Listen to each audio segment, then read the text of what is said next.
Here we go. 3, 2, 1. Boom! And welcome to the Big Honker Podcast, brought to you by Lucky Duck. I'm Jeff Stanfield with the world famous Andy Shaver. I'm excited about this one.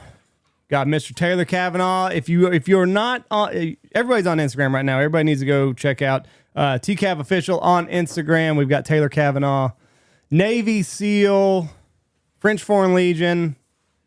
I'm excited to have you, Taylor. Hey, I appreciate you guys having me. Andy, Jeff, it's going to be a good one. Thanks, everybody, for checking in. Yeah. So I followed you for a while on Instagram. What time are you getting up every day? I aim to get up about 3:35. It's like a number significance thing for me, but sometimes it's about 4:15, something like that. Okay, here's my next question. What time are you going to bed? Usually falling asleep like 10 something, 10 and some change.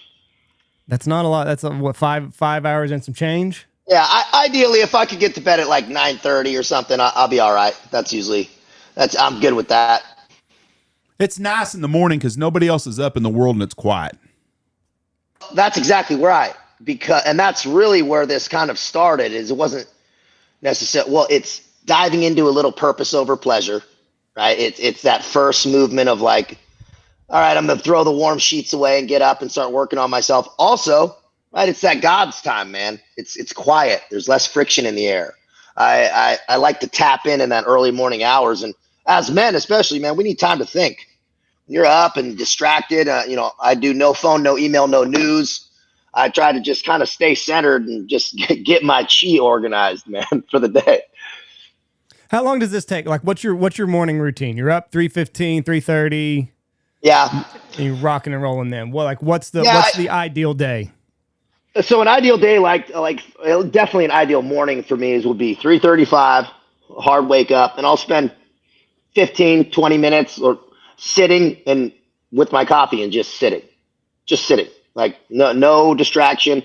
And after that, I might read a little bit, 5 minutes, some quotes, Stoic philosophy, some books on psychology and things like that I find interesting. And then I go right into a little bit of movement. I do Mike Tyson push-ups, but like one max set. I don't, it's not a workout. It's not some dick dragger. It's just to kind of shed a little bit of that caveman anxiety that's meant to get us moving.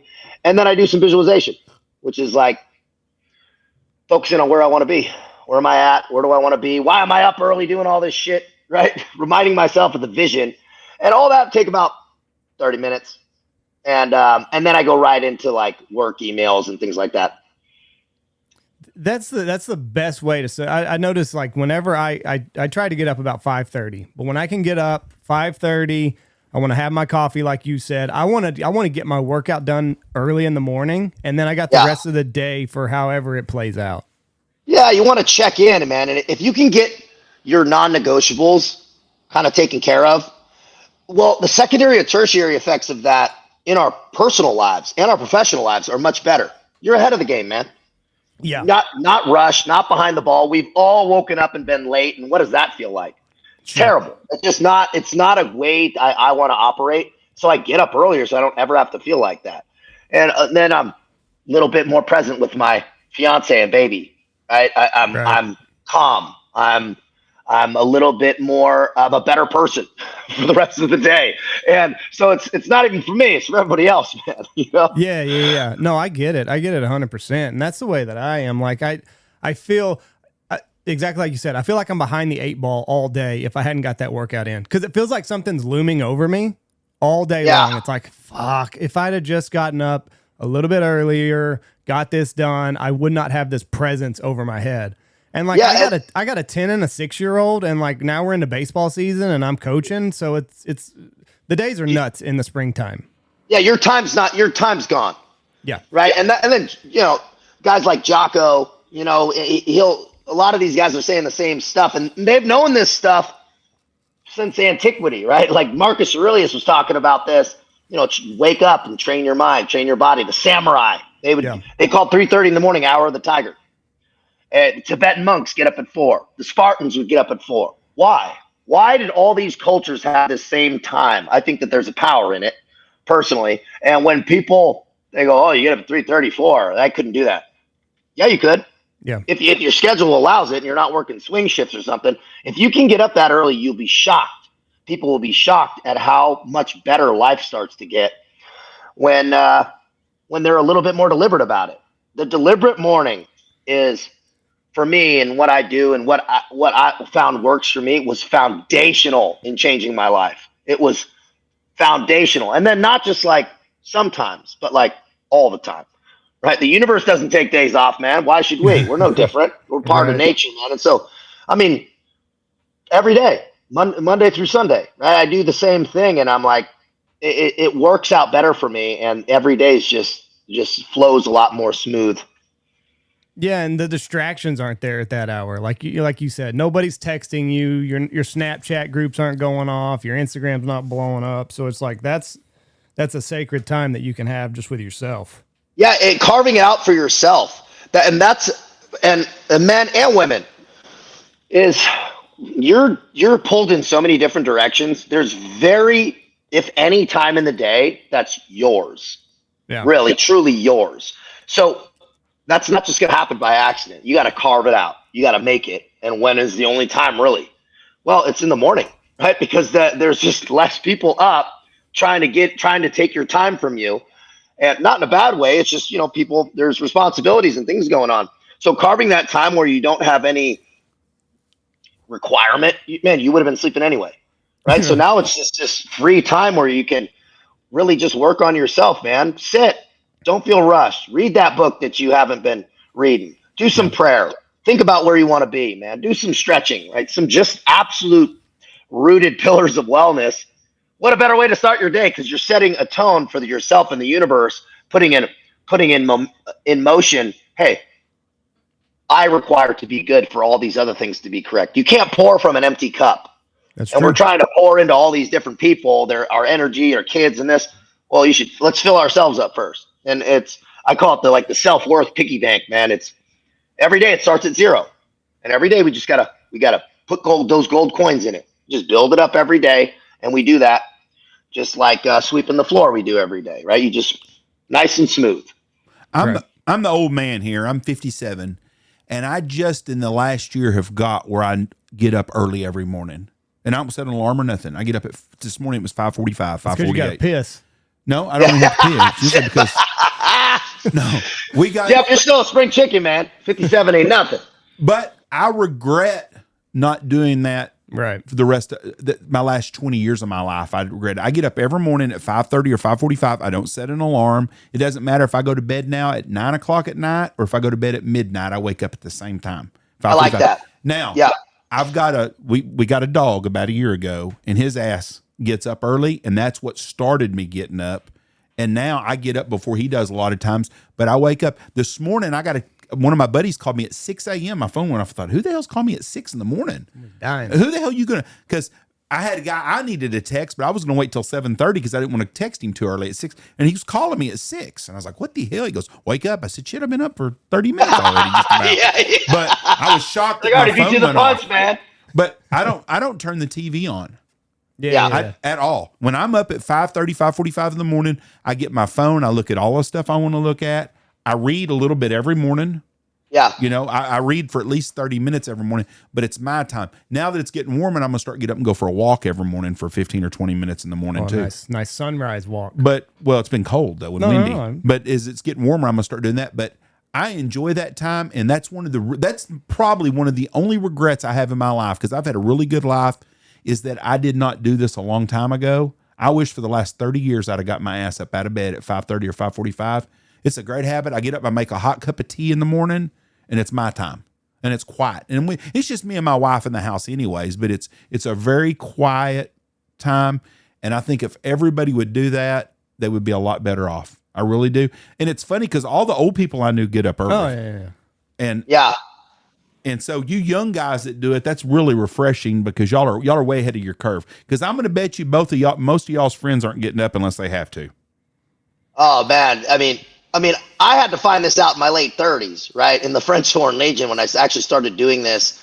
But I thought back in my life, and where this kind of started was I was in the Foreign Legion and I was just still not kind of happy. And we'll get into a little bit of the story, but that's what I was like. Well, when in my life have I been like happiest? for lack of a better word. And it was when times when I had gotten up early and been like working out and been disciplined, and done it. And then I was like, well, how about I just start doing that again, even earlier than I was getting up in the military. So I started that's when the 3:30 kind of started.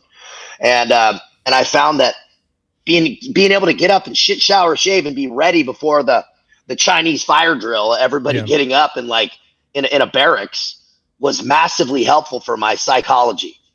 And that's when this started. And then I just kept it going because I realized when I'm up, I get first place. First up gets first place. Now I'm up reading a book ready and everybody's rushing around, toilet paper dragging behind their shoe, running to muster. And I was like, oh, this is a cheat code. Getting up earlier and being first, and also having that time to just think. Right. Yeah. Get your thoughts in order for the day. So let's dive in a little bit into your story. You become a Navy SEAL. How old were you when you enlisted into the Navy? I was 24. So I turned 25 in Hell Week. I went to college first. And so after graduating college and going to jail after college for misdemeanors and some things to get into the military, I was 25. So I was a SEAL at 25. What did you? So you've talked about in other things that I've heard you on. You got arrested pretty much every year. Yeah, yeah. From like high school on, and all the way up until my 20s, man. So were you just that good of an athlete that you could overcome some of the not take, I don't want to say that you didn't take it seriously, but not having the right mental state? You know what I mean? Yeah. I mean, even in high school, even in high school, I could have been better, right? I could have been way better. And I lost some scholarship opportunities because of things like this. Right. And so, coming out of high school, I ended up going to like a small Division III school to play football and lacrosse. And even there, I got kicked off the football team. Right. It's like, I was just not really focused on what I had to do. And I had a long path of trial and error, a lot of error, all the way to where I pieced together. I went to 5 different schools and some junior colleges. And I had a 2-year period where I really got focused. And that was kind of a theme of my life, is I would have these periods of extreme focus and then kind of get where I wanted to be, and it would kind of lax and I'd get a bunch of trouble and then kind of get it right again. And that was that cycling self-sabotage, what I call it. And a lot of people have experience. And so a little bit of ability and just grit to focus in at the correct times kind of kept me pushing through.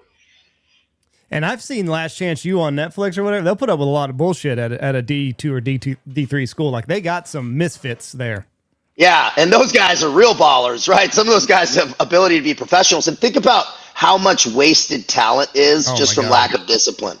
Right. It really – I saw a quote that said, talent's nothing if not used. Right. And I was like, damn, like it just sits there. Ability isn't anything unless it's like executed upon, and discipline really helps that. You got the Michael Jordans and the Tom Brady's. Or the Kobe Bryant's? Why were they had the talent paired with the discipline? And that's what makes people great. What position in football did you play? Strong safety, like outside linebacker. Yeah. Where'd you go to high school at? Poway High School in San Diego, kind of North County, San Diego. Poway, Poway. Okay, It's a big wrestling school. So really my school's known nationally for wrestling. So, but very big school, 4,000 kids, Division I in our area. So pretty good sports teams in general. And you were a thumper. Thumper, man. Bro, I just lay the hat, dude. I lacrosse and football, sports that require a lot of violence, I was good at.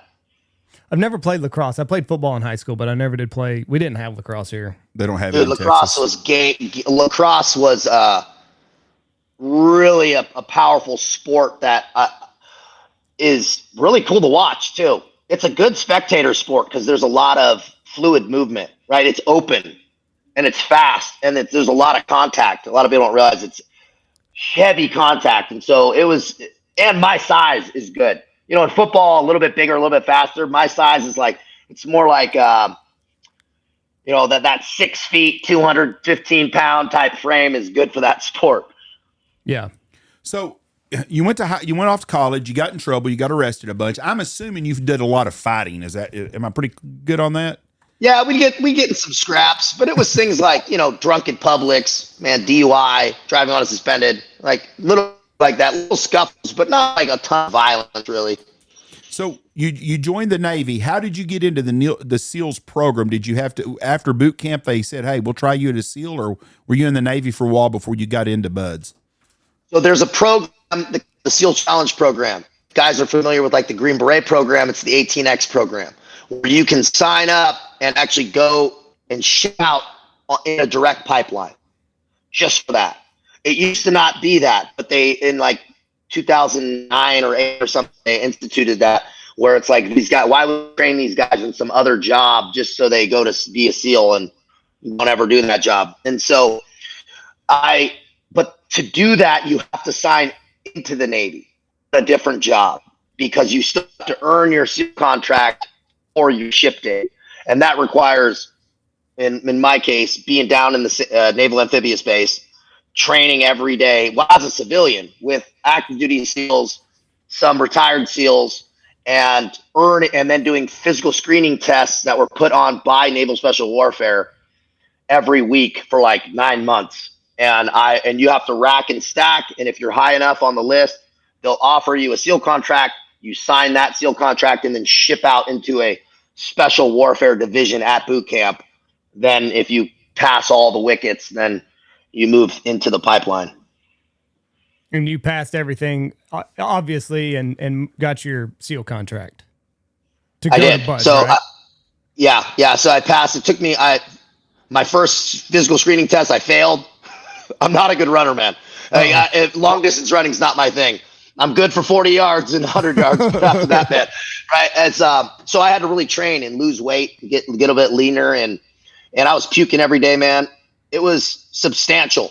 I had never really run like that before, running in the mountains of Camp Pendleton with some active duty senior chief, and I was puking every day. And it was what I needed, though, is that external push. I wouldn't have been able to push myself that hard by myself. It was that positive peer pressure. And yeah, got my contract, and then went into NSW and then BUD/S prep, and then basic on water demolition school down in Coronado. Now, did you get through BUD/S all in one go, or did you get rolled back at all? I did. I was one of the only originals. There was out of like 285 we classed up with, we finished with 13 originals. And that's very rare, right? Because a lot of times guys will like roll an ankle, tweak something, and then they have to or fail back. something. Yeah, you rolling back. I mean, we had 40 something guys get rolled back that ended up graduating, right? And so 40 guys get rolled into because we graduated with about 50. So yeah, it's more common than not being an original that passes everything on one go. I was class 284 all the way through BUD/S and SQT, which is pretty uncommon. Yeah. What was the hardest part for you of BUD/S? The running. The running. So running is just not your thing. The swimming and all that other stuff you felt comfortable enough doing? Yeah, I'm a pretty good swimmer. Swam competitively as like in middle school and things, and so I was always really comfortable in the water. The running, though, is the pace is fast. I had to really dig deep, and also I don't particularly like heights. The obstacle course and things like that is not really my forte. I can do it, but I'm not stoked on it. And the cold, man, the cold. I don't think anybody escapes that. Is the sleep deprivation and the hypothermia is pretty substantial.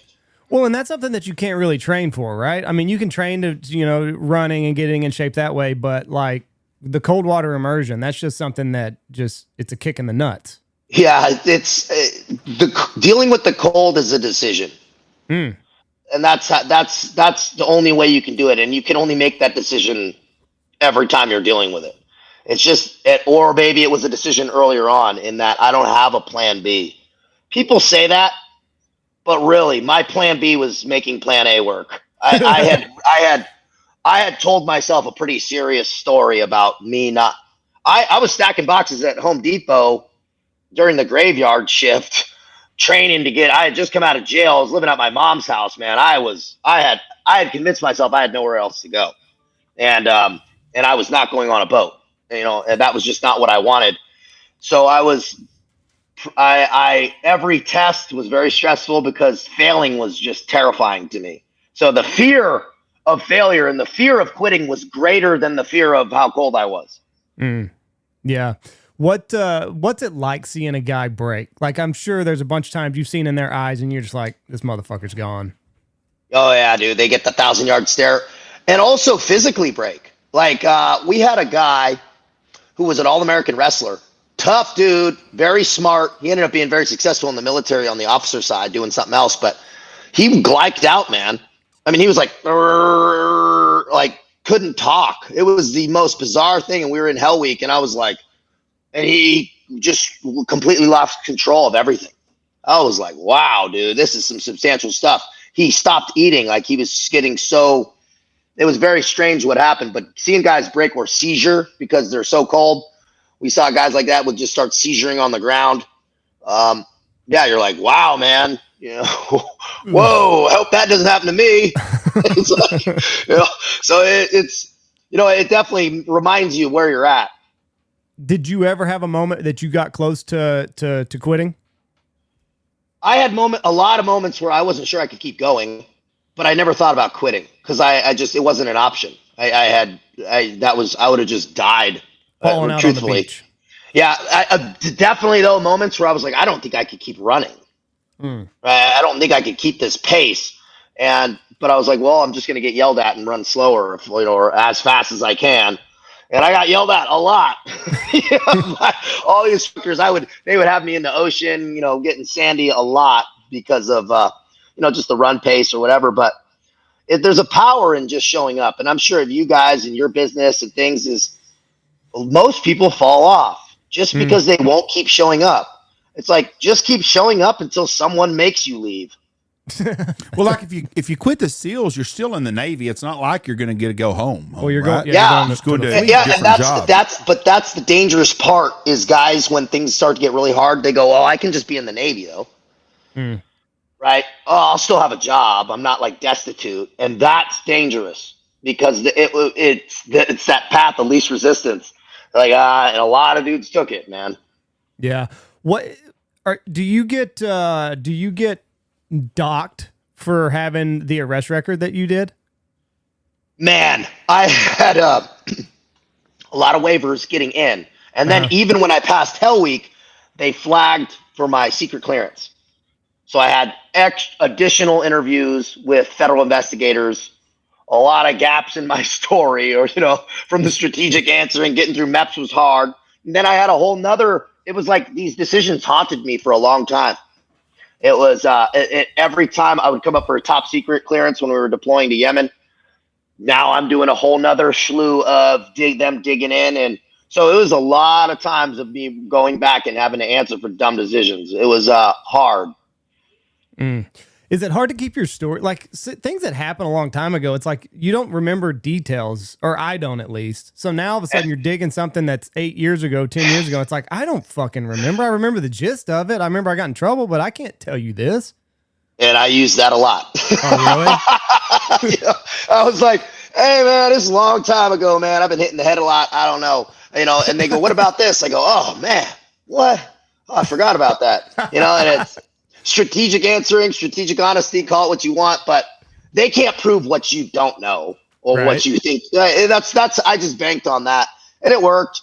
But it wasn't like I was lying about crazy stuff. There's a lot of stuff, and if you just tell everything, man, they're just going to say no, right? Because the knee-jerk reaction for the military is just say no, because then it protects them. All right, well, let's dive into this a little bit more. And also, you got to remember, the stuff they're pulling up, our systems aren't as organized as we think.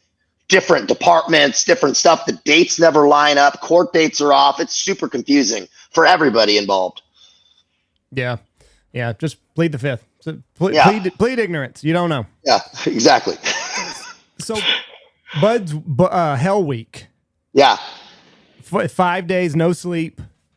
What are the visions like? Did you have any strange, like, holy shit, I know this, I see this, but I know this is not real? Oh, yeah. A lot of hallucinations. Those start about Wednesday. I was seeing Buddha upside down in the clouds, bro, of all things. Buddha. And I was like, man, Also, chain link fences in the ocean. You see chain link fences everywhere. It looks like you're about to hit a fence when you're rowing in the boats and stuff. So odd. That's crazy. I did not realize that it's like a public beach, isn't it? So like you can see families and shit down there.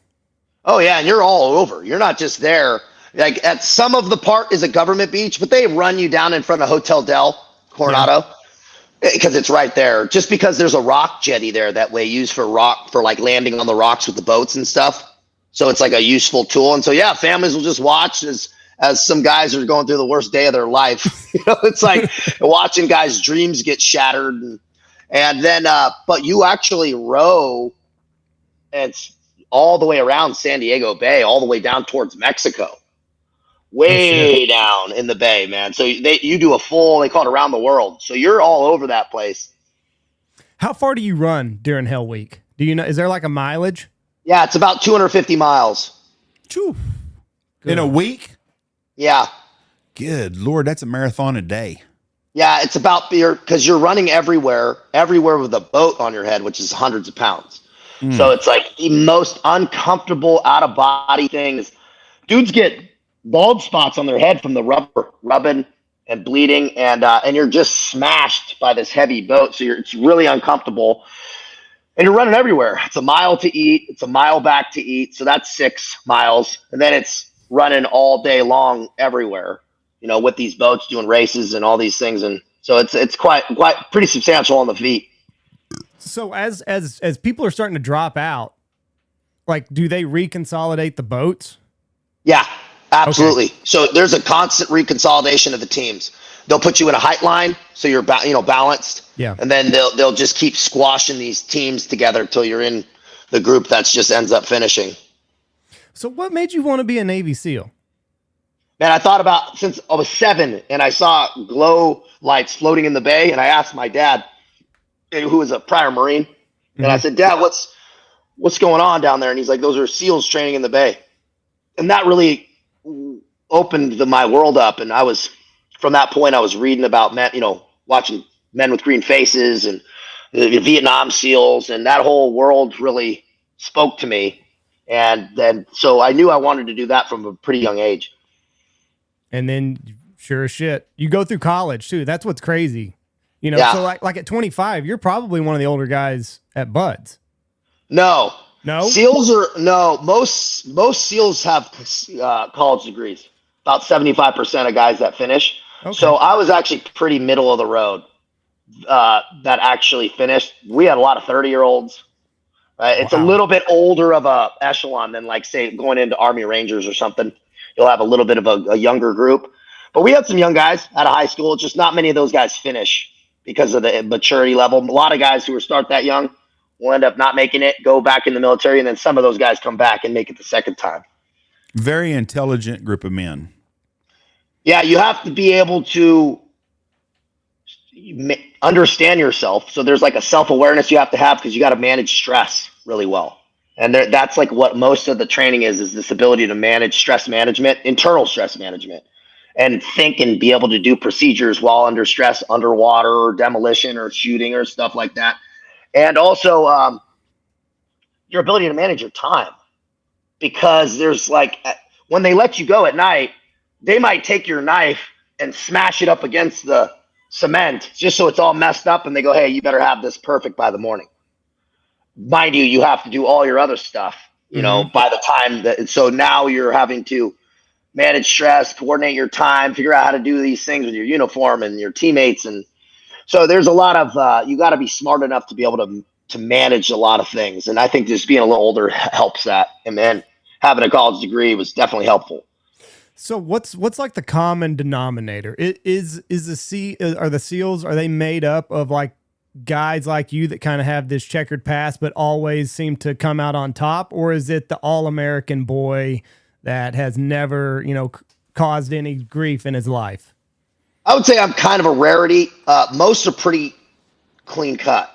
Yeah. Most have a pretty stellar background, all Americans and this and that, and have a pretty, clean path. But you got some of the checkered guys.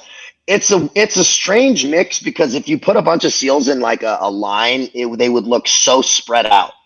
They would have a particular type of look, like a tough look, kind of a thick head, some good bone density.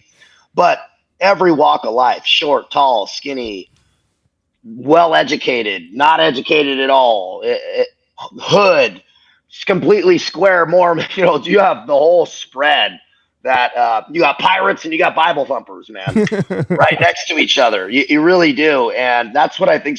And I think any special force units, operations units like that is, I heard a great quote that was like, a group of SEALs or guys in special operations is just a group of dudes that want to be anything but average. Right. That is a really well said statement because that's exactly what it is. And so, and that can be anybody. Dude, I did not know. So I follow Watches of Espionage on Instagram, and they were talking about Johnny Kim. The guy's a fucking astronaut too. Navy SEAL. Harvard doctor, astronaut. It's crazy, right? Yeah, dude.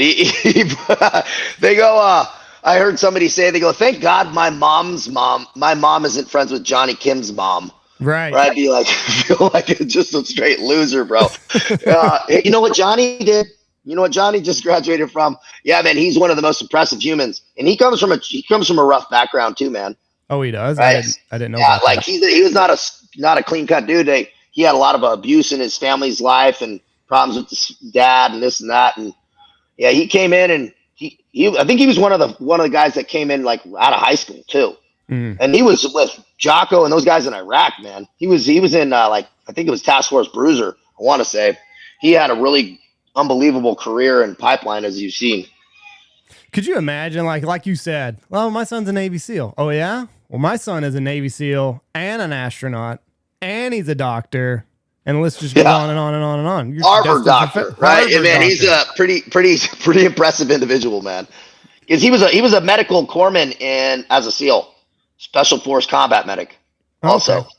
Yeah. So we just had a guy on that was Navy SEAL or a special. He was corpsman. Yeah, 18 Delta. Michael Groman. I'm gonna butcher the name. Okay, yeah, I'm not sure if we know each other. Yeah. So you graduate, you get your Trident, and then where do you deploy next? So we had a workup time, where you're actually at the unit level. I went to SEAL Team 7 Echo Platoon. And so there's like a workup where I went to sniper school, comm school, did some stuff, a little operation down in Mexico for Obama and some things. And then for the first deployment, we went to Yemen. So that was after I graduated. That was about a 2-year period of training and doing some small little ops here and there. And then we went to Yemen. And then how long are you in Yemen for? We were there for 7 months. That's pretty standard, isn't it? That's a typical deployment. Six about is what they've really nailed it down to is reasonable for special operations units. They were pushing it longer for some of the Army guys and stuff, 11, 12 in Afghanistan. Even SEAL platoons were pushing about that, but they've got it down to about 6. But that one was 7. Do you once you go to these, you get on a SEAL team, and I don't know nothing about this other than watching Navy SEALs with Charlie Sheen. When you go into this deal, are you one of the? Do they treat you like a rookie, or are you part of a team right off? How's that all work? Oh yeah, you're treated like shark shit on the bottom of the ocean, man. That's what I figured. Yeah. You're put through the ringer, man, physically and time wise, and yeah. I mean, some guys do better, right? A little less hazing put on them, just because you're more competent, take on more responsibility faster, and it's like any team. That hierarchy establishes itself pretty quickly. But yeah, you're definitely hazed a little bit. What's the hazing? Man, I mean, it depends what platoon you're in. But dude, they have drinking competitions, and I was just telling my fiance about the other day. We had to, what's one where we had to smoke a bunch of cigarettes and tread water in the ice water and make it through a gauntlet of a bunch of team guys with boxing gloves on it and answer a bunch of questions, put some gun parts together, and they have like full on haze events, man. Oof. So you better have a strong liver also. Oh yeah, I mean definitely in the SEAL teams, that was they play hard, bro. They play hard. They work hard, play hard. But that probably fell right into the kind of the way that, you're used to operating. Yeah, it was perfect for me, man. I fit like, what does Forrest Gump say? I mean, I fit in the SEAL platoon like one of them round pegs. Oh, like, man, this is my place, man. It was perfect. I mean, because I really felt like I was where I wanted to be, though. I mean, I was at work early. I mean, I was working out at the team gym at 4 a.m. I was stayed there till 9 p.m. working on radios and doing stuff. I was fully invested. Did you have any relationships at this time? Girlfriend? Yeah, I had a girlfriend at the time, but she lived away, and so I was just fully committed to work, man. We'd see each other every couple months or something like that. Right. So nothing that you had to be home for. Yeah, nothing I had to be home for. And let me tell you, the being in a SEAL platoon, that's a single man's game. Right? I mean, guys do it married, obviously, but it's hard, man. And there's a reason that special operations and special force units that the divorce rate's like 135%, including second marriages. So you get treated like a rock star on a Navy base. Y'all have a special gate y'all go through. Y'all get a lot of stuff separate than everybody else does. Yeah, right? We had our own base. We didn't have it. We were actually separated. So we were, at the time, it was in Coronado. Now it's down in Imperial Beach, which is its own base also. So it's a completely separate base where it was Naval Special Warfare when the SEAL platoons were there.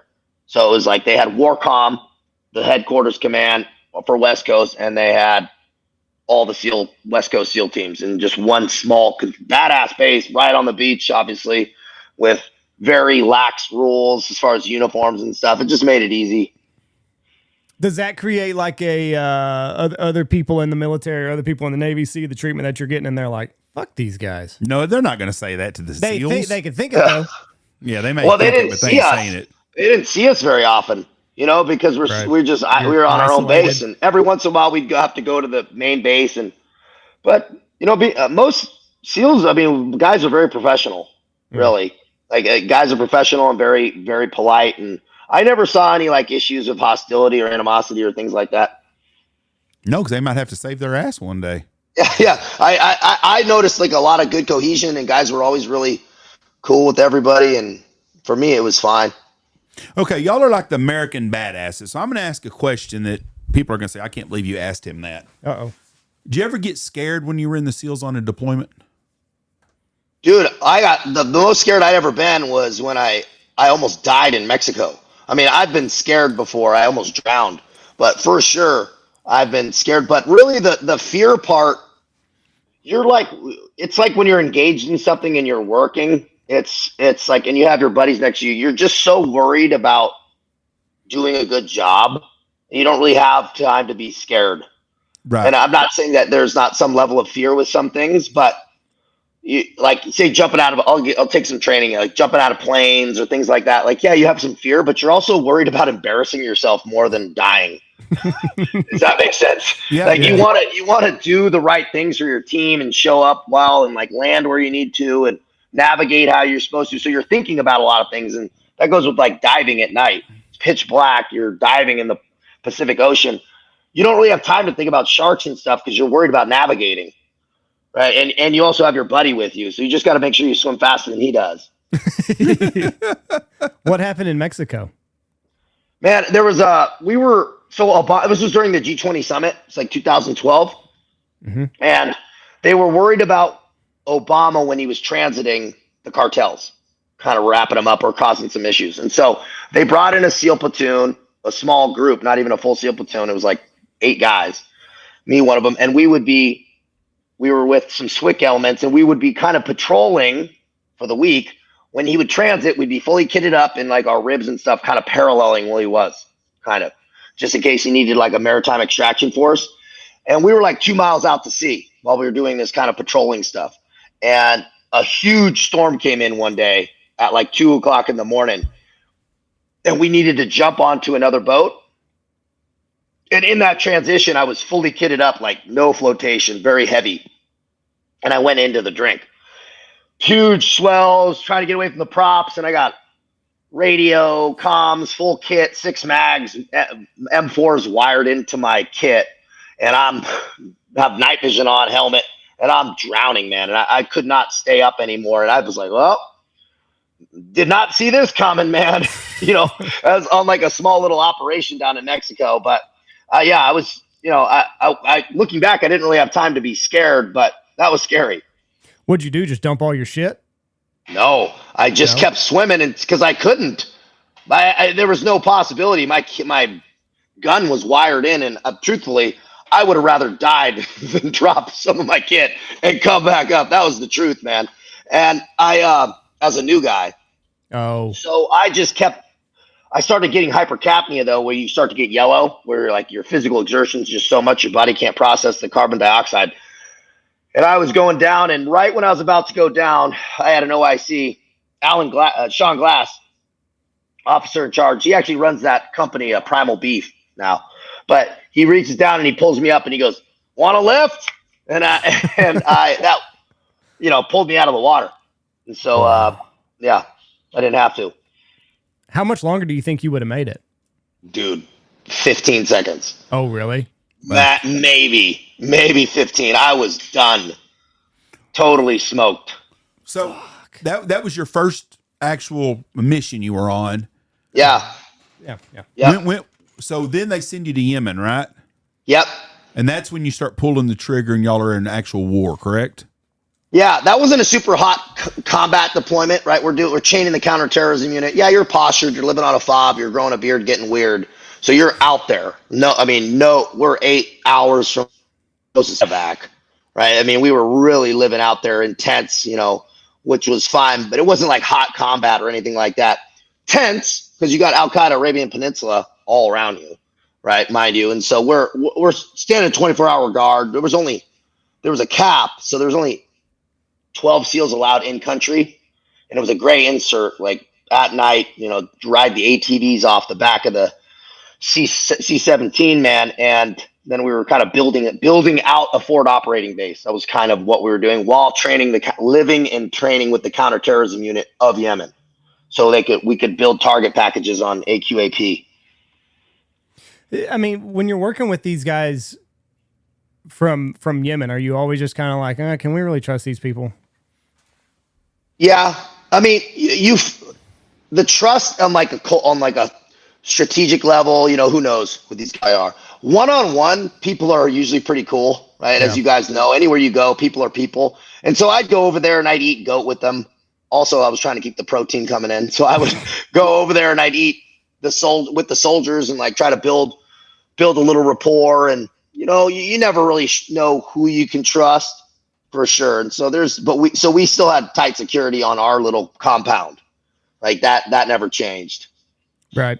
So you're over there for 7 months, then you come back over. How long you stateside? So we in the SEAL teams, it's an 18-month cycle.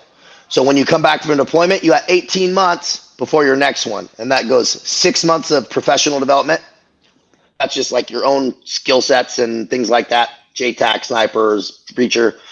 Then you'll go into unit level training. That's with your platoon, where you all do a full workup. Land warfare, diving, skydiving, all that stuff, all the cells, close quarters combat. Then you do like a little vacation and some other personal development stuff, and then deploy again. How many deployments did you, how many deployments did you have? 2 in the SEAL teams. The second time we went to Iraq, and then I did a full workup after my Iraq deployment and was about to go to my third time to Iraq, and that's when I got in trouble. So that was like I did 3 full workups, 3 full platoons, but 2 deployments. Was Iraq a little bit more hot and heavy than Yemen? Yeah. Because we were prepping for the Mosul offensive and building out another forward operating base. So no base. I've never been on a deployment with a base. We're cooking our own food, eating off the local economy, right? So a little tense, and also we're fighting ISIS at this point. So now we're meeting with the Sunni tribal fighters who had different tribes, had been displaced, and we were getting each tribe into cohesive fighting units so that we could take back over these strongholds that ISIS had taken, kind of along the Tigris River going up to Mosul. Do you think that area will ever see peace? Man, there's something biblically warlike in that area.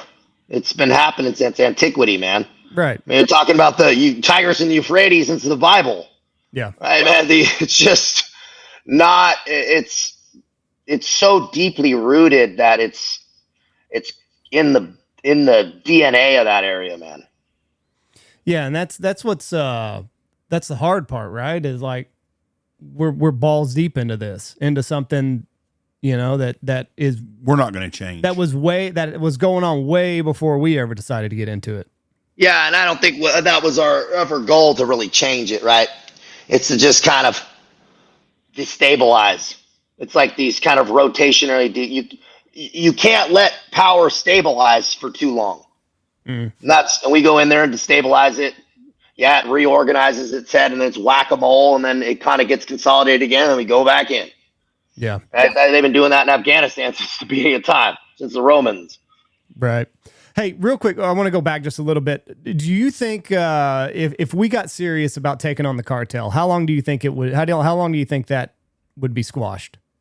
Bro, that's so challenging because it's guerrilla warfare embedded in a country that's not even at war with us. Mm-hmm. It's hard to fight people without uniforms on. Right. It would be almost impossible. Yeah, you could take some of the heads out, but those are, and this isn't why I don't even think we'd want to do that. You don't want to cut the head off these snakes, man, because then they turn into 50 snakes. It's very you would create so much chaos there. Now, I'm not saying you do nothing. There is a little pushback, but there's like a fine line. You take one cartel group and then turn it into 50. Watch what happens. Well, watch the bloodshed that happens, man. That's basically what happened with Saddam, though, right? Like, we got rid of him, and then the rest is history. Yeah, and I'm not sure the answers do nothing either. Right. The only thing you need for evil to prevail is good men to do nothing. It's like 6 in one, half dozen in the other. Yeah, what are you going to let a guy like Saddam keep going? Yeah. Right? He's like death to America. Just like these cartels, man. They're so powerful in terms of money. Right? Money moves a lot of meters. And so they want to kind of break that up. I understand, right? You have one guy worth billions of dollars who owns politicians. It's like, yeah, I do understand they want to shake the tree a little bit.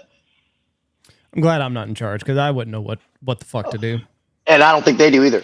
It's like, bro, it's a terrible answer. Plus, and I'm all for, special operators, they sign up for what they want to do. But what people are willing to deal with in terms culturally and politically, bro, when we have soldiers coming back in body bags from Mexico, right? Things start to change, right? It's like, hey, what are we really doing down there? Is it really going to move the meter? I do think we got to put a little pressure on them, though, because they're starting to impede on our border, shooting at border patrol agents, taking telephoto videos of them and threatening their families. That stuff's going on, man. I think the answer is just to drone strike the shit out of everything they're going to make and build. Yeah. Blow up their disrupt the hell. Totally. I think that's probably the better answer there, Jeff, is like just strategically just smash their production. Yep. Right. Where do you where do you hit them the most? In the pocketbook. That's right. Right. Just disturb all their little areas because we can watch them do movements. We know exactly what's happening. Yeah. Yeah. So, okay, back on track. So you have your workup for your third deployment, and then you get arrested. Yeah. So it was like my second arrest. I had gotten arrested before Iraq for a fight in a bar. Then that I kind of cleared that up, even though it was very stressful and a lot of money. And I was like on this formal probation, and I violated it. Right. A few months into it, and people would say, "How could you possibly?" Well, because I was a fucking idiot. I was an idiot, and I really thought I just didn't understand the real repercussions of I did, but I just was like, I got it. That ain't gonna happen again, type thing. And that's how it went down, man. And Navy JAG tested me for steroids, which is how I actually got kicked out. Was I failed the steroid test. It was like I was actually going to beat the charge again because it really wasn't like I did anything that terrible, but they were like, it was a zero tolerance policy. It was looked at like drugs, and I took a general discharge. So here's my question: why are we not allowing steroids in the Navy? And has that changed? Yeah, I think that there's more of a push now. Well, there was a few things that happened, right? There was a kid that died in training, and like the family got all up in arms and tried to sue the Navy, and so they pushed back and was like, well, he was on, right? There's all these knee-jerk reaction things in that was the climate, right? And so there were some things happening. I also understand you're government property, so they don't really want you doing stuff that could potentially harm you, all right, or cause some issues. So I do understand that. Now TRT is kind of more okay, and they're actually getting approvals for special operators to be on TRT, right, with the right doctors, and that actually makes more sense. Most guys, you probably don't want juicing up heavy, right? I mean, if you're going to ask me, I'm looking at it from the Navy's perspective, right? Right. From the personal side, I'm like, whatever, dude. They're not hitting the ball with a stick. Who gives a shit? But it's like, you're not getting it. You're not trying to compete on some fair plane. Yeah. Right. And so I don't understand why you wouldn't want guys operating at their like maximum capacity, but it might shorten operational years. There's like, I do understand the devil's advocate on both sides. I just don't know. Like that would be something that I would give these guys, because you want somebody that's a physical freak. And how are you going to do that? Well, like give them steroids. Andy, I wish you were in charge, bro. When I was going through that shit, well, like I was like, damn, man. I wish you were the admiral at the time. I would just have it to where like, hey, you want to do this shit? Well, like, go ahead. Like, we'll monitor it. And maybe the literature wasn't out yet on how to like safely navigate the testosterone. But now that TRT's out there and all the peptides that you can get, like, I don't know, it just seems like it's a pretty safe mode of operation if it's done correctly and under the supervision of a doctor. Well, I gotta imagine we got some pretty fucking smart people there. Yeah, it's helpful. Like, and then the literature's really developed, and so I'm glad to see it. Yeah. But fucking juice these guys up. But it's kind of like the NFL. Why would you care if your offensive lineman or your linebacker's roided up? Bro, I want to see somebody hit a ball into the fucking universe. It's like, I want to see, dude, you're asking the wrong guy, man, because I'm like, dude, let's see how hard these guys can perform, man. It's like, I just don't know. It's kind of like like wrestling. Mm-hmm. Who the fuck gives a shit for wrestlers on steroids? I mean, dude, when they were doing the witch hunt, remember in the WWE, and they were trying to. Yeah. I'm like, bro, they're trying to test Hulk Hogan and guys. I'm like, what the hell? Who cares, bro? Like, we're watching this to see people amplified. Yeah, right. You're watching this for some amplification. You don't want some normal looking motherfucker up there. No, I would just watch bum fights if that's what we're gonna do. Yeah, dude, it's like, bro, let's, and I think that it's this witch hunt stuff. Like, who knows where it comes from and who makes these decisions? Well, bum fights are pretty entertaining. So yeah, yeah, dude. And then like you got the head of the WWE, and like he's clearly on juice. Oh, big time. Whole lot. Oh yeah, 75-year-old man looks like that. Oh, dude, I mean, these guys are on such good protocols, and a lot of them lift hard and work hard, and it's ridiculous, dude. I don't know where these health organizations, usually people making these decisions are fat slobs anyway. Yes. Yeah, that's why I like RFK. He's fucking jacked. Tell me what dude, that's such a, man, we're moving in the right direction, man. I'm like, I started to have a little bit of faith in humanity. Yeah. Yeah, like, tell me what I need to do, RFK. I want to look like you when I'm your age. So let's do it, man. He's working out at Venice Beach, bro. He's at Muscle Beach. I'm like, this is what our health and our director of health is supposed to look like. Yeah, not that shim boy with the damn dress on. That was fucking ridiculous. Bro, I was like, what is this, a clown world we're living in? Before the last 4 years was a train wreck. Fucking ridiculous. So you joined the French Foreign Legion, correct? Yeah. Now, I don't know. I did not know nothing about the French Foreign Legion other than it's been around for a long, long, long time. Yeah. Yeah. It's about a 200-year-old organization started by an old king in France, and they fought in every war since Algeria to Afghanistan. So when you become a French Foreign Legionnaire, I guess is what you call it, it's basically a mercenary gig, correct? Or A am I out of foreign bounds fighter. on that? Technically, you're a foreign fighter, right? A mercenary would technically be a private contractor, right? And so, like, if getting into the weeds of the nomenclature or the verbiage, it would be it's a foreign fighter unit. So when you go, you fought, I'm assuming, in Africa when you were this, right? I didn't go to Africa. I was in Eastern Europe and South America, but the French Foreign Legion is very heavy in Africa because, some people don't know, France has had their piggies down in Africa for a long time. 26 countries in Africa speak French. That's right. Yeah, and so they're heavy in Cote d'Ivoire, Angola, Mali was big when I was there. So we were about to go to Mali, but we ended up getting shifted because Ukraine kicked off. The French are synonymous with that. They colonized a lot of Africa. Oh yeah, and they got woke before other countries got woke and screwed up, and they gave, I believe it was Angola back when Charles de Gaulle was in there, and they tried to assassinate him for doing that because it pissed off the French. You know what? It was Algeria. Algeria, yes. Yeah, yes, and Algeria. You know what's crazy, Jeff? That's really good information, man. A lot of people don't know that. It's a crazy story, and the French Foreign Legion was almost broken up because it was like our Afghanistan, right? We withdrew, gave it back, and it was messy and ugly, and a bunch of foreign legionnaires who had friends die there, who had been fighting there, were not happy about it. Nope. And from the parachute regiment, one of their snipers tried to kill President de Gaulle, and it was foiled attempt, and they were almost broke it up, but instead they took the parachute regiment. They're like, you guys, you motherfuckers, now you're out on Corsica Island, and they're still there today. The parachute regiment is still in Corsica. That was a big part in the French. That's when, well, the French have never really had a lot of balls, but that's when they had some fighting forces that did fight for them, and they were not happy.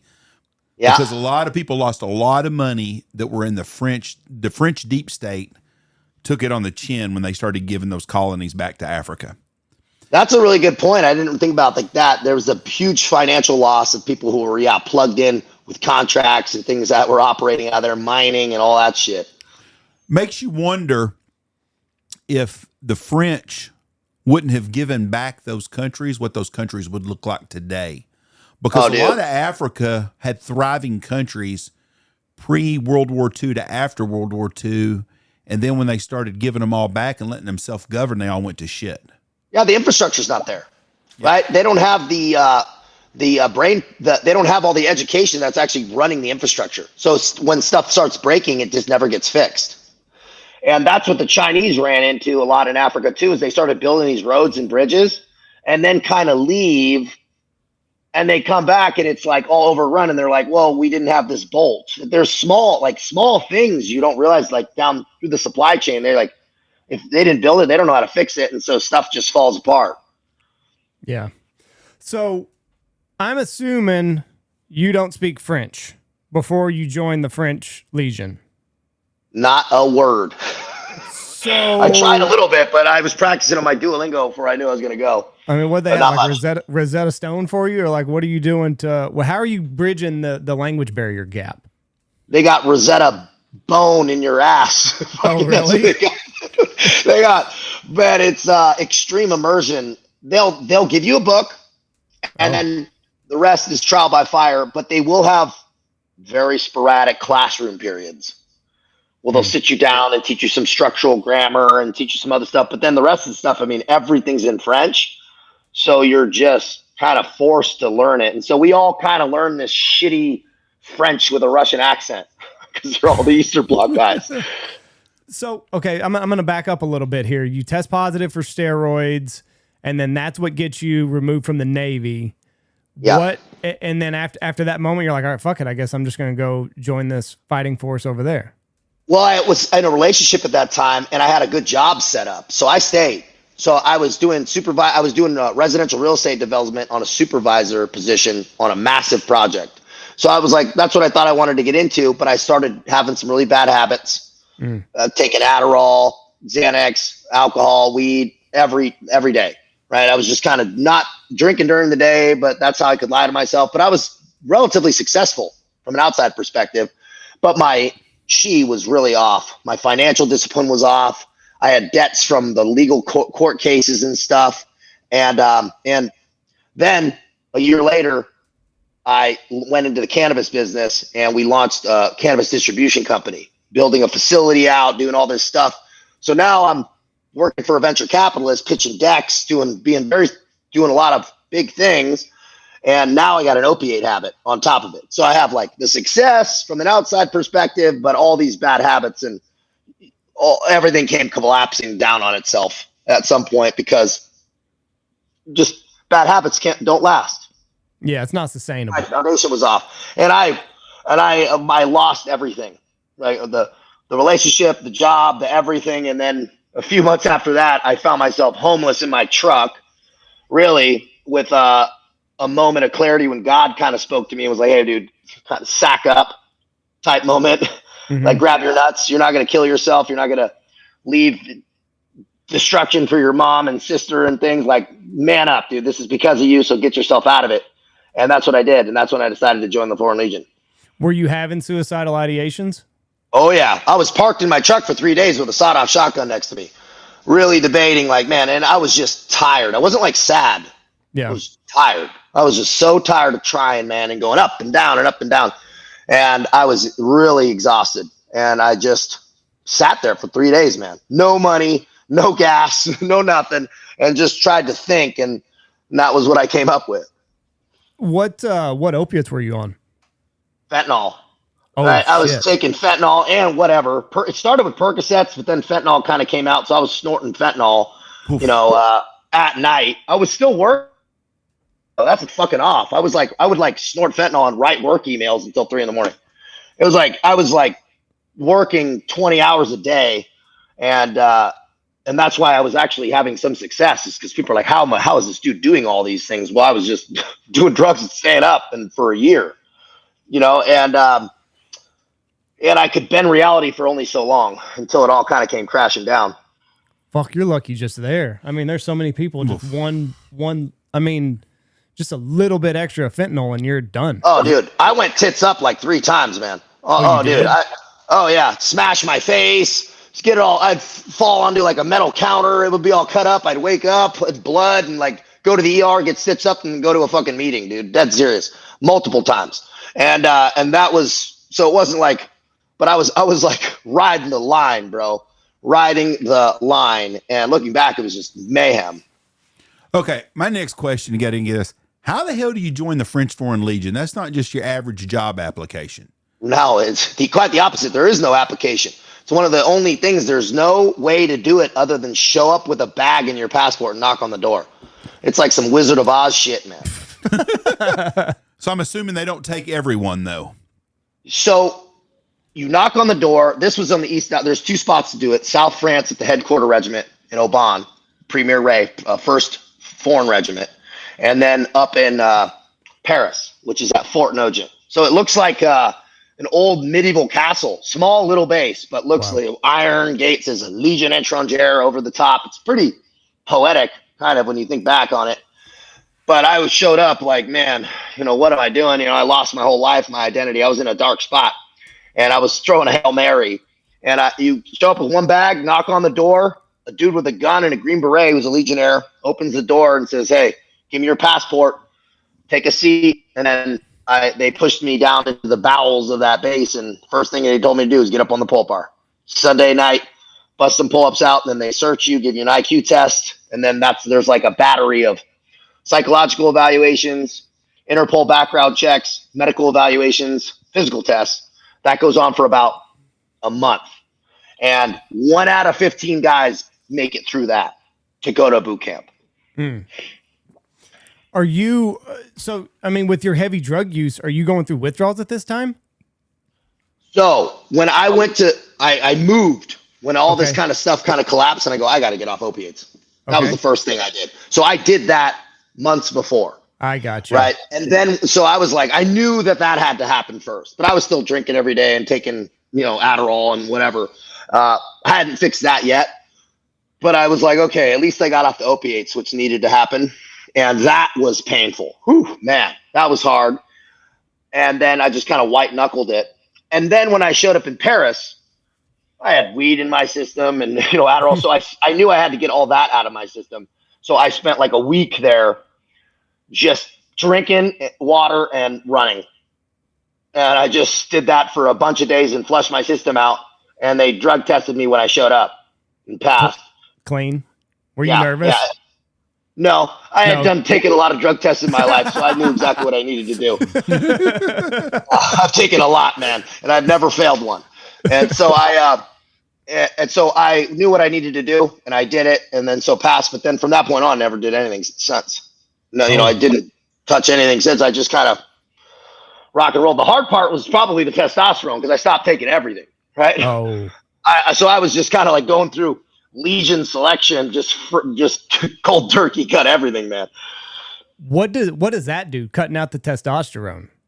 I was just tired, man. Probably lost some muscle mass. Plus, you're in a massive caloric deficit on top of the cold deprivation or the cold and sleep deprivation. So I was just dragging ass. It made it hard, but I had gone through SEAL training and stuff completely clean too. Like any selection I've ever been in, I wasn't doing anything.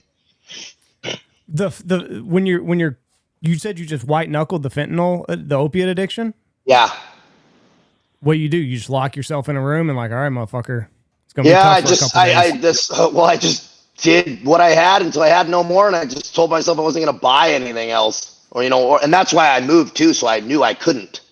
Yeah, that was helpful, and so I changed locations, which was helpful, and then I just stayed up for like 5 days. I felt like I was gonna crawl out of my skin. Tried to drink water, tried to go in the sauna that we had, that I had access to, and just I had to go to the emergency room at some point to get some Benadryl, or they shot me up with some Benadryl, and then they gave me like a non-narcotic sleep thing, like Ambien or something, just because I was on like 5 days no sleep, and my joints were starting to swell up. And so I was like, I need to just sleep for like a few hours. And then once I slept for a few hours and then came out of that like 6th or 7th day, I felt okay. Yeah.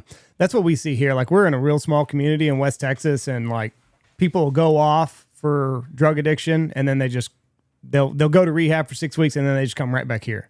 And it's the wrong place to be. And it's like, you got all your friends here. Like misery loves company. I applaud your 6 weeks, but like you got to remove yourself from that environment. Or you get out and you have a relationship with the people you're in rehab with, and they're doing the same thing that you do. So you got two people that are both. It's a tough deal. Yeah, your new life's going to cost you your old one. Yeah. Yep, that's exactly right. Yeah. So you get out of French Foreign Legion boot camp, and I'm assuming being a U.S. Navy SEAL, you're trained better than the person that's probably training you. Yeah. For the most part. That had to be pretty humbling for you to have to take. I have a friend of ours. Me and Andy have a friend of ours. He was a Marine sniper, and he ended up joining the Army, and he had to go back to boot camp. Yeah. And I thought, God, I feel for that guy. Yeah, I feel for that guy. I mean, he's thinking, what the hell have I done? And he did it and got through it all. But so you've been there kind of with the French Foreign Legion deal. You become a French Foreign Legionnaire. So when you joined a team there, is it like being on a SEAL team? No, you're Army infantry, highly trained Army infantry, French Foreign Legion. I went to a mountain warfare specialty unit, and so we were training in the French Alps. I was getting my ass kicked, man. But you are definitely, you're a foreigner in a foreign government, and you're infantry, right? And so you're treated like that. So your autonomy is like zero, specifically in the Foreign Legion. It's very regimented, very strict, very formal on like salutes and introductions and entering rooms. Very, very strict. And so it was hard, man. It was and a lot of cleaning. They'd be like, hey, Navy SEAL, come clean this fucking toilet. I heard that a lot. A lot, man. It was a baptism in humility. Yeah, because I'm sure they want to bring you down, right? Yeah. You have the guys that definitely in the beginning, as you're a new guy checking in, your French is shitty, so they think you're an idiot, right? And then also they want to see if you think you're tough or what you're willing to deal with, and so I got a lot of extra love in the beginning. Right. So do you what's the pay to be a French Foreign Legion? Because I know some guys that work for BlackRock. Is that the name of the company? Blackwater. Blackwater. Blackwater, yeah. they make pretty damn good money. So what's the French Foreign Legion paying as compared to being a Blackwater employee? So, I mean, they're private contracting, so they're going to be a completely different pay scale. In the French Foreign Legion, you are part of the military, right? So you're getting infantry pay. So, basic infantry pay, living in a barracks. So you're not living really good then. Not living high on the hog. No, man. You're operating on like $1,700 a month, pretty much. What was the equipment like? On deployment, it's like triple. The French do pay their soldiers good on deployment. So like on deployment, we'd be making, $3,500, $3,000, but that's maxed out. The equipment good compared to America? Decent. I mean, America, and I was coming from a SEAL team, it's going to have no comparison, right? Yeah. But I mean, we HK 416s brand new, and all the gear I had for the mountains was pretty Gucci. It was nice. Mm-hmm. Do the French soldiers hate Americans, or were they pretty happy to have you there? Everybody hates Americans. That's right. That's exactly right. It was no, I didn't have. I got a lot of interest. The soft power of America is substantial. Mm. People are very interested in America. Our culture permeates everywhere. They know our entertainment. They know our musicians. They want to know about California. What's Texas like? Have you ever, seen a cowboy? They want to see all that shit, man. That's all really. That's what they see, man. Right, and so. People are interested in it. Yeah, everybody in Europe thinks that if we live in Texas, we ride horses. Every one of them. Yeah, and y'all do. Yeah. Some of us. You don't want to see Jeff on a horse. But for the guys that aren't like super, there's jealousy though. Yeah. Right? There's guys there that are like, what are you doing here? If you could be there type thing. And that was a lot of the questions I got coming in was, why the fuck are you here? Mm-hmm. Why would you be here if you could be in the? I was like, well, I can't be there, or I probably would.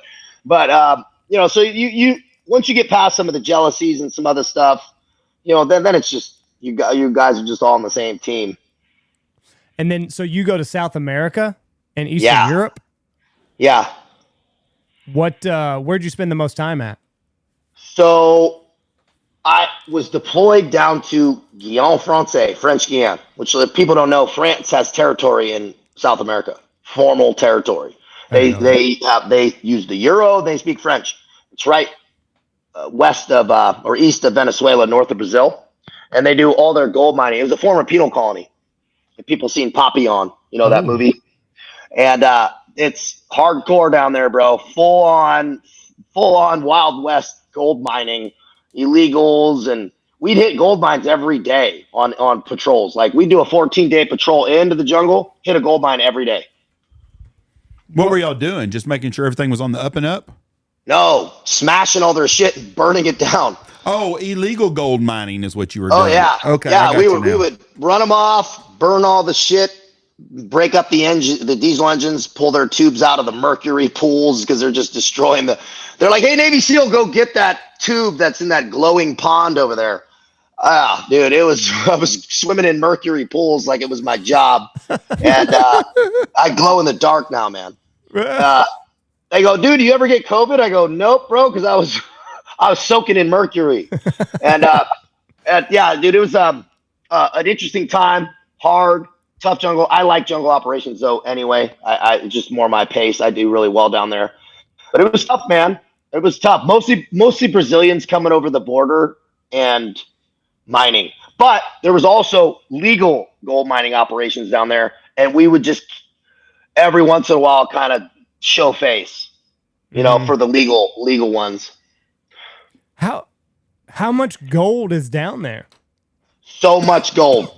Dude, really? Laying on the ground, not exaggerating. It was like there'd be these areas, there's like ponds and things. I mean, you pick your hand up, man, and just see the flakes in the dirt.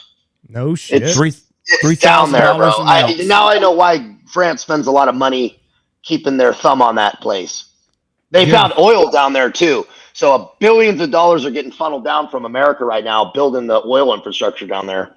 So this is the French. What's the name of the place? The French Guiana. French Guiana. It's right next to Suriname. So Suriname, I think, is owned by the Dutch. It's like French Guyana. It's like they're like all next to each other, and Suriname, and they're all owned by like have their European kind of daddies. I'm pretty good on geography, and I would have lost a lot of money. I always thought Guyana was in Africa until recently. Yeah, Ghana, right? Yes. Ghana's in Africa. Then there's Guyana. Yes. Which is it's confusing, man. I agree. I didn't know where it was before I was flying there, pretty much. And then I watched Papillon just recently. I'd seen it a long time ago. I'm a big Steve McQueen fan, anyways. That's a really good movie, and that was a hellacious place, Devil's Island, where they put those people. Dude, the story down there is brutal, and when those guys got released and past their time, they died because it's like living down there is tough, especially at that. You can't really farm because the earth's just not for that, and so you really got to know what you're doing, and the mosquitoes and things like that. It's a tough place, man. Snakes and every fucking thing else. Jaguars and crocodiles, man.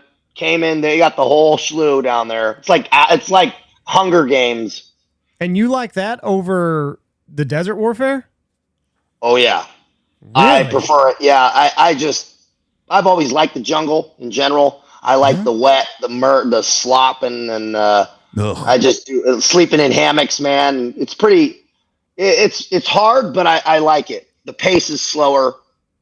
Oh, right. It's like more methodical paced.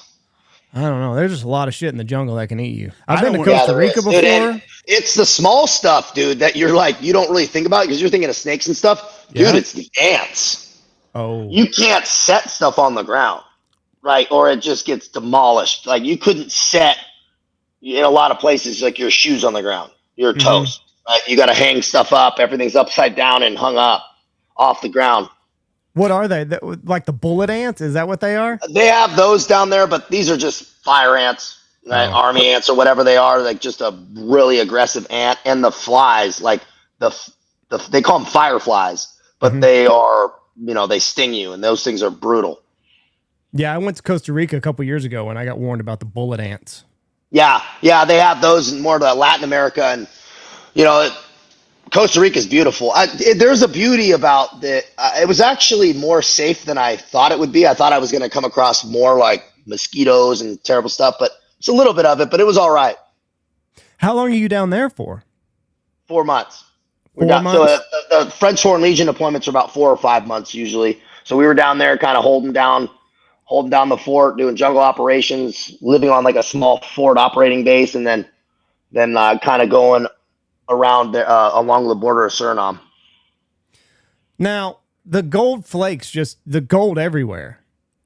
That'd be tempting for me. South America's always been known for all of that. No, but that would be tempting for me to have a little handful and shove it in my pocket. Yeah, dude, it's not enough for it to move the meter. You can just see it. You gotta really do your due diligence to get anything substantial. Oh, so you're not seeing like pebbles of gold. No, you're not seeing big old rocks. You could consolidate them into rocks, but then you got to carry it. Well, that's true too. So you've been all over the world. Eastern Europe's supposed to have the most beautiful women in the world, they say. Yeah. What's the chicks look like in the Amazon jungle? I'm assuming those girls, were there some good looking women down there? Dude, we weren't seeing many chicks, that's for sure. Dude, but we would stop on because we were like out there, man. But they would every once in a while we'd go buy cigarettes and stuff, dude, and they have these Chinese stores, bro, that are kind of on Suriname. And so we'd go down the Amazon, and these Chinese, dude, these industrious motherfuckers would have full on stores like on the river. And in the back, they'd have like whorehouses and stuff, dude. It's pretty wild, man, what they got on down there. That's not really my cup of tea, but some of the Legionnaires partook. And, but they're native, bro, full on. Yeah, I can imagine. So a lot of these guys, like you said, some of those, not your cup of tea, but you get a bunch of guys out in the jungle for a couple months and. Oh, dude, we had guys get kicked out because they had sex with some of the natives chicks and got caught. Oh. Yeah. Hilarious, dude. Like while they were on watch. No. There's a little white kid walking around the rubber forest and somebody's like, where do you come from? Oh, you got to remember, some of these guys are from Madagascar and stuff, dude. Like I worked with a lot of guys from Madagascar, and so it was their type of chicks, dude. They were all about it. So do you have a French citizenship now? No. So No? you usually have to stay about 7 years, and then you route additional paperwork. Oh, okay. How long did you stay for? 4.5. 4.5 years. What got you out? I was kind of pushed out, man, because after my second deployment, so I came back and I screened for what's called Group Commando Montana, Mountain Commando Group. I was invited to screen for this kind of upper level group. I failed one of their runs. And so on failing one of that, I was like, you know what? I kind of took it as a sign. I was 37 and I was like, let me just kind of scale back. I don't want to stay here. I don't want to be 40 and living in a barracks room type thing. Right. And, all right, I'm done. And so let me kind of start seeing the out. So I transitioned and I was like moving trucks and doing some stuff, and I was going to be done, right? I was going to move my 5 years just to be done. And so then I had to go to the hospital. I had a torn medial calf muscle. Nothing. They just wanted to check up on it. But I was in the hospital for like 6 weeks, and I'm like, you know what? I got some time. Let me start like my social media, and let me start I was suicidal, and now I'm having like great days every day. Yeah. Like really experiencing like joy, man, like a lot of clarity. And I'm like, I could teach people how to do this. I saw people coaching and stuff on the space. I'm like, I do it better than them. And tell a cool story, right? Like from, the path was interesting. And I thought it would help some people and also just be something that I would get a lot of purpose out of moving out, transition. And so I did. I started telling my story, put my stuff on YouTube and told the path, and it kind of blew up. And it was fine until it got big. And then the Legion was like, hey, you got to take everything down. When, mind you, I had already had momentum and I was done with my contract anyway. I was moving trucks around the base, and I told them, I'm not taking it down. And I was already getting hundreds of emails from former Marines and Army guys and being like, hey, dude, I was going to kill myself, and I heard your story and I appreciate it. And I decided not to. And so I was like hundreds of emails. Yeah. So I was like, you know what? There's something here. And I was like, I'm not taking it down. And that was not going to go over well. So I, as you can imagine, telling the general no. Yeah. As a foreigner, American, no. It was, so they were like, you're going to take it down. We're going to put you on food discipline in the jail on the base until we kick you out in 4 months. Right. So it was like, so I was in this kind of rock and a hard place where I felt like I had a higher purpose. They weren't going to do it. I got a lawyer in France of my own money and was like, hey, and I played the admin battle with them for a little bit so they could actually, we could see if they're doing it. He goes, look, you don't have legal rights here. You're not a citizen. You're in this super unique, weird legal gray area. They can do whatever the fuck they want with you, and you don't even know what you're signing. Mm-hmm. Right? I mean, you don't even know what you're reading, motherfucker. Right? And I was like, you know what? He goes, you need to just get the fuck out of here. And so I told him I'm going to break my contract, and they're like, all right, if you don't push it on your end, we're not going to. They're like, pretty much, don't say anything bad about the Legion, and I never have. I actually don't have anything bad to say, man. I'm really grateful, but we just hit irreconcilable differences, man. So you got lucky that they just let you out of your contract. Yeah, well, what are they going to do? They're not going to hold me there, right? What use is it to them? Right. Yeah, they're like, they're going to hold me and then let me go. It's like, they're not going to hold me eternally. So it's like, they were just like, all right, dude, just fucking do your thing. I didn't want any money from them or any bullshit and no medical stuff. I just wanted a clean break, and they said, all right. Yeah. When they said they were going to put you on the food rations, were you like, oh fuck, here we go? Well, I had built all this muscle, man. I was like, man, I had been working. You know how hard it is to build muscle in the French Foreign Legion when they're feeding you bread and coffee, bro. I was packing tuna cans in the jungle, and dude, it was so hard to like maintain my training. I was like, no way am I going to come out looking like I just got out of Auschwitz, bro. Right. So they let you out. So now I got to tell you, man, it's an extremely inspirational story that you've got. And I don't doubt that a bunch of people have reached out to you since you've started going on your Instagram quest. But you having a purpose after the military is kind of, I think that's what hangs up a lot of people in any walk of life. Whenever they close a certain chapter, it's like, well, now what? Yeah, especially guys who have been in the military. It's that next step, that deeper purpose. Yeah. And I had the ability to now can transition twice. Yeah. Right. This is my second go. I wasn't going to fuck the second one up. Right. I had already fumbled the first one with bad habits. And so all the good habits I built by myself, not even imposed by the Legion, but just that internal discipline. I was like, I'm not changing anything this time. I don't care what the success happens. I do the same thing now, living in my house on the golf course in a gated community as I did in the French Foreign Legion. I'm still up at 3:30 doing push-ups in my bathroom in this house, right? And so that's what I was like, I'm not changing anything no matter what happens. And it's worked for me because it's kept me grounded. It also keeps me that purpose of transcending self, right? Even biblically, and all these men and women have to go through this period of self-actualization if you do it right. And then there's a point where you have to transcend self and help others in some capacity to experience fulfillment, right? Yeah. Whether it be podcasting or stuff or helping people in some way, communal. We're not isolated entities, and we don't get a lot of purpose and fulfillment out of that. And so being able to have to show up correct for my clients and the people that work with me and I work with, that's where I am being good for my family, right? Showing up correct for my baby and my fiance, and that's important to me now too.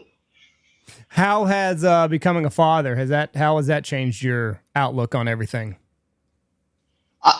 You know what? This might sound crazy. It didn't change much because I really felt so locked on, and I'm grateful for it. I had such a good battle rhythm and movement of success and focus on like things that were important. And I had cut away anything that wasn't aligned with who I wanted to be and where I was going, that she just fit in seamlessly, man. Mm-hmm. Right. It definitely forces you to be more strategic, right? Now it's not just about making moves for me. It's being maybe a little bit more cautious about, strategic moves and things like that, and thinking further ahead than maybe I normally would.